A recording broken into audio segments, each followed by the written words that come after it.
Just ঘুম থেকে উঠলাম, মনটা ভালো নেই। আজকে খুব বাবার কথা মনে পড়ছে।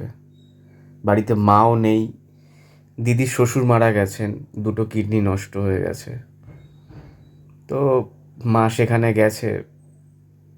তো বাবাকে যে কথাটা বলবো বলবো ভেবেছিলাম এতদিন, বাবা তো চলে গেলেন, আর ফিরবে না। ভাবছি মাকে বলবো। জীবনে অনেক মেয়েকে আমি আই লাভ ইউ বলেছি, তার বিনিময়ে শুধু ঠকেছি।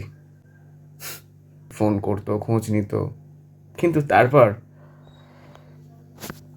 আর বলতে চাই না, সবার কাছেই ঠকেছি। তো আমার মাকে ফোন করে কথাটা জানাই, দেখি মা কি বলে।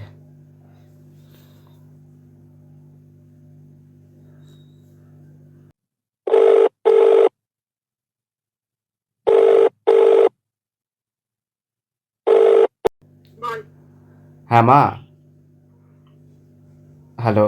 হ্যাঁ বল। বলছি ব্যস্ত আছো? কাজ ছাড়া কি করবো বল। ও না, ভাবছি তোমাকে একটা কথা বলবো। হ্যাঁ বল, যা বলে তাড়াতাড়ি বল। মা, আমি তোমাকে খুব ভালোবাসি। হ্যাঁ জানি, সেটা বলার কি আছে? আর কোনো অসুবিধা থাকলে বল, কিছু কি হয়েছে বল। না, আমি তোমাকে ভালোবাসি, এটা বলার জন্যই ফোন করেছি। কেন রে, কোনো বিপদ টিপদে পড়লি নাকি? না না, না এটা বলার জন্যই ফোন করেছি। হ্যাঁ তো আমিও তোকে ভালোবাসি, তা তো বলার কি আছে? আহ, ঠিক আছে, রাখছি, তুমি কাজ করো। কেন রে, কিছু হয়েছে বল। আরে না, কিছু হয়নি। এমনি তুমি বাড়িতে নেই, দিদির বাড়িতে গেছো, তাই মিস করছি, ফোন করেছি। ও ঠিক আছে, খাওয়া দাওয়া করিস ঠিক মতন। হ্যাঁ হ্যাঁ হ্যাঁ।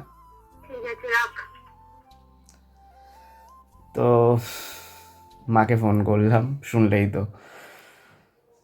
এই হচ্ছে মা।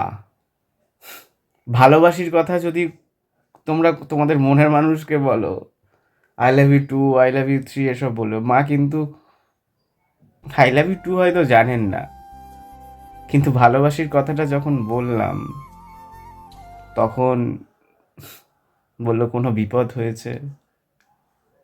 এই হচ্ছে মা। আমি কিছুদিন আগে একটা দাদাভাইয়ের ভিডিও দেখেছিলাম, তার বাবাকে ফোন করেছিলেন, তার বাবাও সেম একই কথা বললো, যেহেতু দাদাভাইয়ের মাও ছিলেন না। তো আজ আমিও আমার মাকে ট্রাই করলাম। পৃথিবীর সব মা বাবারা বোধহয়, জানি না তাদের সন্তানকে কতটা ভালোবাসে, এটাই হয়তো সত্যিকারের ভালোবাসা।